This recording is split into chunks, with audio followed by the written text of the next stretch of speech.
मैं नहीं करूंगी, मैं नहीं करूंगी, मुझे छोड़ दो, भगवान के लिए मुझे छोड़ दो। ऐसे कैसे छोड़ दूं तुझे, भगवान के लिए तुझे कैसे छोड़ दूं। रिएक्शन करके मानूंगा, आया हूं तो करके मानूंगा, प्रोडक्ट बना के मानूंगा। और रिएक्शन हुई तो पता लगा, जब यहां सोडियम फिनॉक्साइड बना तो H2CO3 निकला, और फिनॉल की एसिडिक स्ट्रेंथ H2CO3 से कम होती है। आई मीन ये रिएक्शन अब नहीं हो पाएगी। फिनॉल बोली, मैंने कही थी ना तेरे से पहले, मैंने कही थी देख मत कर मुझसे रिएक्शन, मैंने बोला था मत कर मुझसे रिएक्शन, मानना नहीं। ये ले देख क्या निकला, H2CO3, ये मुझसे ज्यादा एसिडिक है, ये नहीं हो पाएगा, ये नहीं हो पाएगा, ये नहीं हो पाएगा।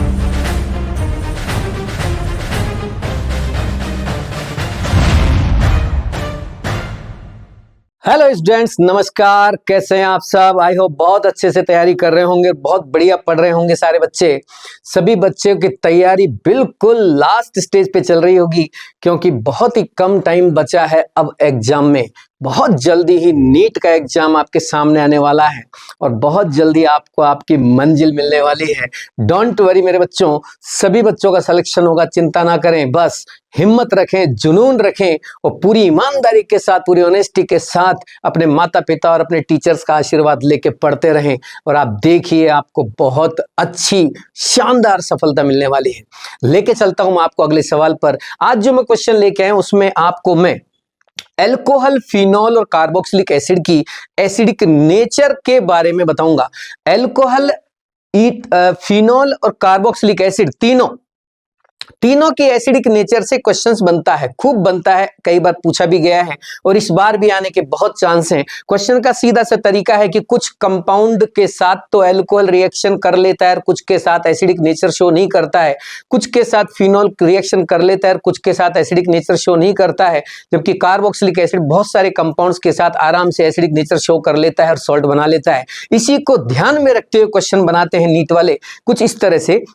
आपसे कहा जाएगा which of the following reagent useful for distinguishing between alcohol and phenol और कार्बोक्सिलिक एसिड। यानी कि आपको चार ऑप्शन मिलेंगे, चार ऑप्शन में से आपसे पूछा जाएगा कि अल्कोहल को फिनॉल से, या फिनॉल को कार्बोक्सिलिक एसिड से, या अल्कोहल को कार्बोक्सिलिक एसिड से, इन चारों में से कौन सा रिएजेंट डिस्टिंग्विश करता है। मतलब कौन ऐसा रिएजेंट इन चार ऑप्शंस में से जो केवल एक से रिएक्शन कर पाता है, जैसे केवल अल्कोहल से कर रहा हो, या केवल फिनॉल से कर रहा हो, या केवल कार्बोक्सिलिक एसिड से कर रहा हो। अगर कोई रिएजेंट केवल फिनॉल से रिएक्शन कर रहा है और अल्कोहल से नहीं कर रहा है, तो इसका मतलब हम उस रिएजेंट का इस्तेमाल अल्कोहल और फिनॉल के डिस्टिंग्विशन में कर सकते हैं। अगर कोई रिएजेंट फिनॉल से रिएक्शन कर रहा हो, कार्बोक्सिलिक एसिड से रिएक्शन कर रहा हो, लेकिन अल्कोहल से नहीं कर रहा हो, तो हम अल्कोहल, फिनॉल और कार्बोक्सिलिक एसिड को आपस में डिस्टिंग्विश कर सकते हैं। कोई ऐसा कंपाउंड जिससे फिनॉल रिएक्शन नहीं कर रहा हो लेकिन कार्बोक्सिलिक एसिड रिएक्शन कर रहा हो, तो हम उस कंपाउंड से, उस रिएजेंट से फिनॉल और कार्बोक्सिलिक एसिड को डिस्टिंग्विश कर सकते हैं। इस टाइप का क्वेश्चन पूछा जाता है। मैं सबसे पहले अल्कोहल के बारे में बताता हूं। अल्कोहल बेटा वैसे तो जनरली अगर हम यूजुअली देखें तो अल्कोहल एक न्यूट्रल कंपाउंड होता है। इसकी पीएच, यानी कि अगर एसिडिक स्ट्रेंथ की बात करें तो ये वाटर से भी पीछे रहता है।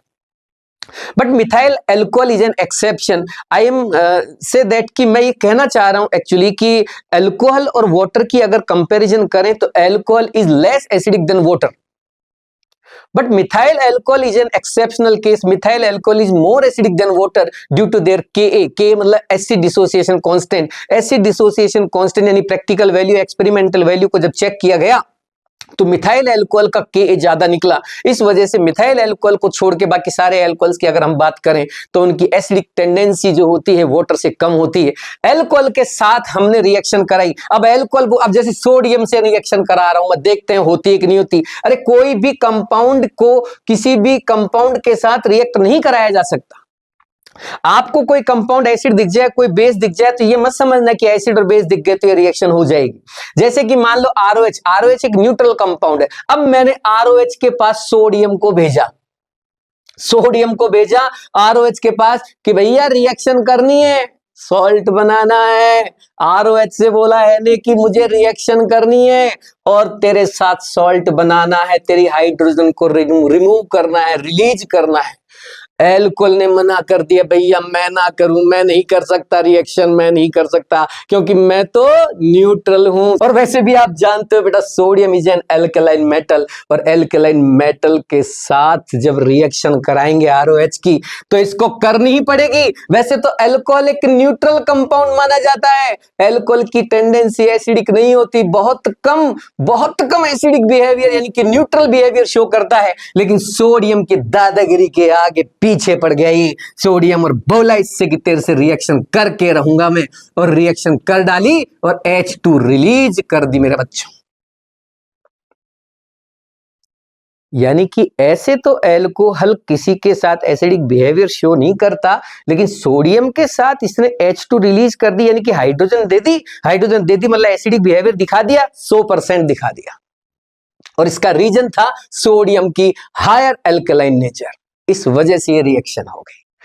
अब बात ये आती है कि ROH की जब मैंने NaNH2 से रिएक्शन कराई तो भी RONA बन गया, अमोनिया निकल गई। लेकिन जब ROH की मैंने NaOH से रिएक्शन कराई तो RONA और H2O नहीं बना। आखिर ये चक्कर क्या पड़ रहा है, ये क्या प्रॉब्लम हो गई? ऊपर तो Na के साथ बड़े प्यार से रिएक्शन हो गई, NaNH2 के साथ हो गई, ये NaOH के साथ रिएक्शन करने में क्या प्रॉब्लम आ रही है इसको? अब सुनिए कॉन्सेप्ट।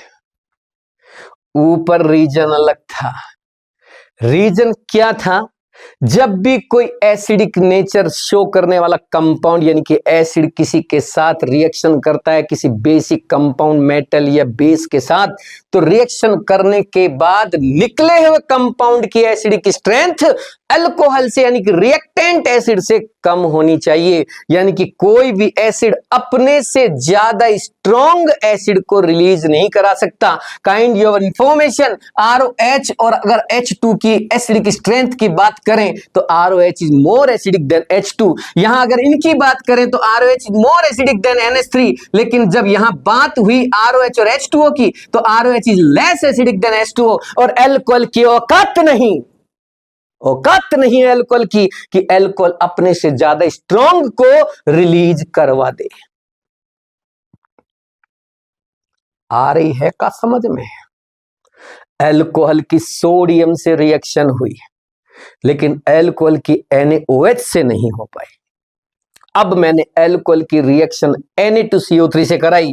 जब एल्कोहल की Na2CO3 से कराई तो दिखने में तो लग रहा है कि RONA बन जाएगा, H2CO3 निकल जाएगा, लेकिन बात सुन लीजिए बेटा, ऐसा होता नहीं है। बैलेंस कर सकते हैं, बैलेंस की कोई खास बात नहीं। जब मैंने इसकी रिएक्शन कराई तो भी ऐसा ही लग रहा है कि रिएक्शन हो जाएगी, लेकिन भैया होती नहीं है। और अगली रिएक्शन कराई तो भैया हो गई, ये वाली हो गई। ये चक्कर क्या है समझ नहीं आ रहा, ये क्यों तो ये रिएक्शन हो गई और क्यों ये रिएक्शन नहीं हो पा रही। देखो ये हो गई, ये हो गई, ये हो गई, ये तीनों नहीं हुई। इसका रीजन साफ साफ है, इसका रीजन साफ साफ है कि अल्कोहल जब जब निकलने वाले कंपाउंड के साथ कम एसिडिक होगा तब तब वो रिएक्शन पॉसिबल नहीं होगी। ROH और H2CO3 में भी ROH कम एसिडिक H2CO3 से, और ROH की औकात नहीं कि वो H2CO3 यानी मोर एसिडिक कंपाउंड को इस रिएक्शन से बाहर निकाल सके। इसका मतलब जब ROH की Na से रिएक्शन कराई तब तो हो गई, ROH की NaNH2 से कराई तो हो गई, लेकिन ROH की रिएक्शन ना तो NaOH से हुई, ना Na2CO3 से, ना NaHCO3 से, बल्कि RMGX से हो गई। कुल मिला के सीधा सा कॉन्सेप्ट है कि भी किसी भी एसिड की रिएक्शन किसी बेस से कराते हैं तो वही रिएक्शन पॉसिबल हो पाती है जिसमें एसिड जो रिएक्शन कर रहा है वो एसिड निकलने वाले कंपाउंड से ज्यादा एसिडिक हो। अगर निकलने वाला को प्रोडक्ट कम एसिडिक रहा तो समझ लीजिए रिएक्शन हो जाएगी, और निकलने वाला को प्रोडक्ट ज्यादा एसिडिक रहा तो समझ जाइए कि वो रिएक्शन नहीं हो पाएगी। यहां गौर से देखिए, H2CO3 more acidic then ROH, H2 is more acidic then ROH, इसी वजह से ये रिएक्शंस पॉसिबल नहीं हुई, लेकिन ऊपर वाली रिएक्शंस पॉसिबल होगी। बहुत ही शानदार सवाल। अब मैं बात करूंगा फिनॉल की। देखते हैं इन्हीं रिएजेंट में से फिनॉल किन किन के साथ रिएक्शन करता है। आइए अब की बार फिनॉल उठाते हैं, रिएजेंट यही रखेंगे, फिनॉल बदल दिया जा रहा है, यानी कि सबस्ट्रेट बदल रहे हैं, कंपाउंड वही चीजें ले रहे हैं वापस रिएक्शन में। अब की बार फिर फिनॉल, ये फिनॉल, ये फिनॉल, ये फिनॉल, सारी की सारी रिएक्शन अब की बार फिनॉल से कराई जा रही है। देखते हैं कौन सी रिएक्शन होती है और कौन सी नहीं। पहली रिएक्शन, फिनॉल देखो वैसे भी एसिडिक नेचर का होता है, बहुत ज्यादा एसिडिक तो ये भी नहीं होता, लेकिन एसिडिक होता है, वाटर से ज्यादा एसिडिक होता है, इसीलिए इसको carbolic acid, CARBOLIC, carbolic acid भी कहते हैं। फिनॉल का एक और नाम है कार्बोलिक एसिड। फिनॉल की रिएक्शन मैंने इन सभी के साथ करा के देखी। काइंड ऑफ इंफॉर्मेशन मैं आपको बता दूं, जब मैंने सोडियम के पास फिनॉल को भेजा या सोडियम को फिनॉल के पास भेजा तो सोडियम बोला मैं तो रिएक्शन करूंगा, मैं तो रिएक्शन करूंगा, मेरी आदत है रिएक्शन करने की, मैं तो रिएक्शन करूंगा because I am strong alkaline metal. Phenol ने बोला कि भाई रिएक्शन तो कर ले, देख तो ले रिएक्शन के बाद बन क्या रहा है। तो पता लगा रिएक्शन के बाद H2 निकल रही थी, इसका मतलब फिनॉल और H2 में से फिनॉल ज्यादा एसिडिक है, so this reaction is possible, ये हो जाएगी। फिनॉल के पास NaHCO3 को भेजा, NaNH2 को भेजा, NaNH2 ने भी ऐसे ही बनाया और अमोनिया बाहर निकाल दी। रिएक्शन ये भी पॉसिबल हो गई क्योंकि फिनॉल अमोनिया से भी ज्यादा एसिडिक है। फिनॉल को मैंने NaOH के साथ भेजा तो फिर रिएक्शन हो गई, H2O निकल गया, ये भी पॉसिबल है क्योंकि फिनॉल H2O से भी ज्यादा एसिडिक है मेरा बच्चा। और जब मैंने फिनॉल के पास NO2CO3 को मना भेजा तो भैया मना करती फिनॉल, मैं नहीं करूंगी, मैं नहीं करूंगी, मुझे छोड़ दो, भगवान के लिए मुझे छोड़ दो। ऐसे कैसे छोड़ दूं तुझे, भगवान के लिए तुझे कैसे छोड़ दूं, रिएक्शन करके मानूंगा, आया हूं तो करके मानूंगा, प्रोडक्ट बना के मानूंगा। और रिएक्शन हुई तो पता लगा जब यहां सोडियम फिनॉक्साइड बना तो H2CO3 निकला और फिनॉल की एसिडिक स्ट्रेंथ H2CO3 से कम होती है। आई मीन ये रिएक्शन अब नहीं हो पाएगी। फिनॉल बोली मैंने कही थी ना तेरे से पहले, मैंने कही थी देख मत कर मुझसे रिएक्शन, मैंने बोला था मत कर मुझसे रिएक्शन, मानना नहीं, ये ले देख क्या निकला H2CO3, ये मुझसे ज्यादा एसिडिक है, ये नहीं हो पाएगा, ये नहीं हो पाएगा, ये नहीं हो पाए। अरे तो रुक जा, क्यों चिल्ला रही है, मान गए भाई, नहीं होगी ठीक है, चिल्ला क्यों रही है। फिनॉल की NaHCO3 से रिएक्शन कराई, ये भी नहीं हो पाई, लो जी भैया ये भी नहीं होगी। फिनॉल की RMgX से रिएक्शन कराई, RMgX से हो गई क्योंकि RMgX के साथ R-H बना और MgXO C6H5 बना। और फिनॉल और एल्केन की एसिडिक स्ट्रेंथ अगर देखें तो phenol is more acidic than alkane. Oh my god, ये चल क्या रहा है। अभी थोड़ी देर पहले NaOH के साथ अल्कोहल रिएक्शन नहीं कर रहा था, लेकिन फिनॉल कर रहा है। It means NaOH is the very very important reagent which is useful for distinguishing between alcohol and phenol। आप इसका इस्तेमाल अल्कोहल और फिनॉल को डिस्टिंग्विश करने में, सेपरेट करने में कर सकते हैं। लेकिन ये दोनों रिएजेंट ना अल्कोहल से रिएक्ट कर रहे थे और ना ही ये दोनों के दोनों फिनॉल से रिएक्शन कर रहे हैं। तो क्या आप Na2CO3 और NaHCO3 का इस्तेमाल कर सकते हैं डिस्टिंग्विशन में, वो भी अल्कोहल और फिनॉल में? नो, कदापि नहीं, नेवर, हो ही नहीं सकता, पॉसिबल ही नहीं है। NaOH का यूज कर सकते हैं। Any doubt? अब मैं लेके चल रहा हूं कार्बोक्सिलिक एसिड के पास, देखते हैं कार्बोक्सिलिक एसिड क्या करता है। ये लो भैया, निकलो भाई निकलो, तुम दोनों निकलो, निकलो भैया निकलो। अब हम कार्बोक्सिलिक एसिड को लेके आ रहे हैं। कार्बोक्सिलिक एसिड स्ट्रॉन्ग एसिड, जबरदस्त एसिड होता है ये। कार्बनिक कंपाउंड्स का अच्छा खासा एसिड माना जाता है ये। हम कार्बोक्सिलिक एसिड को लेके आए। कार्बोक्सिलिक एसिड आ गया। अब बांह ऊंची करके कॉलर चढ़ा के पहुंच गया। अभी बताता है, अभी बताता है, अभी रिएक्शन करता है सबके साथ। और जब मैंने कार्बोक्सिलिक एसिड के साथ रिएक्शन कराया मेरे बच्चों, तो कार्बोक्सिलिक एसिड ने इसके साथ रिएक्शन करके सोडियम सॉल्ट बना डाला, H2 रिलीज करवा दिया। Carboxylic acid is more acidic then H2। Acid बोला, कार्बोक्सिलिक एसिड बोला। सोडियम से करेगा, सोडामाइड से करेगा, कार्बोनेट से करेगा, हाइड्रोक्साइड से करेगा, सबसे रिएक्शन करेगा तेरा कार्बोक्सिलिक एसिड। देखो इधर RCOH की जब Na के साथ रिएक्शन कराई तो RCONA बन गया, और जब NaNH2 से कराई तो RCONA बन गया, और NH3 निकल गया। Kind of information, RCOH more acidic then ammonia.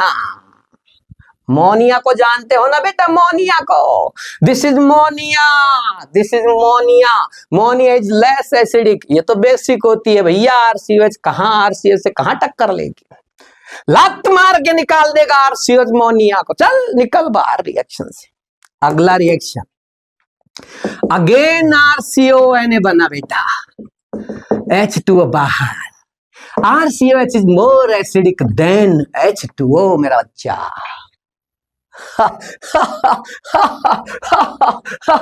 मतलब क्या हुआ, मतलब ये हुआ बेटा, फिनॉल और कार्बोक्सिलिक एसिड को NaOH से डिस्टिंग्विश नहीं कर सकते। मतलब समझो, मस्ती करने में, केवल मजाक करने में कुछ नहीं रखा, मतलब भी समझो। RCOH और अल्कोहल को डिस्टिंग्विश करने में NaOH का यूज हो सकता है, RCOH और फिनॉल को डिस्टिंग्विश करने में नहीं हो सकता। अगला रिएक्शन, RCOONA और H2CO3 मेरा अच्छा। RCOOH is more acidic then again H2CO3। ये भी हो गई, ये भी हो गई, ये भी हो गई, ये भी हो गई, सबके साथ हो गई। अगली रिएक्शन भी हो गई, यहां भी यही चलेगा, और उससे अगली रिएक्शन भी हो गई, क्योंकि यहां R-H बनेगा, MgXOCOR बाहर निकल जाएगा, और RCOH is more acidic then R-H। इसका मतलब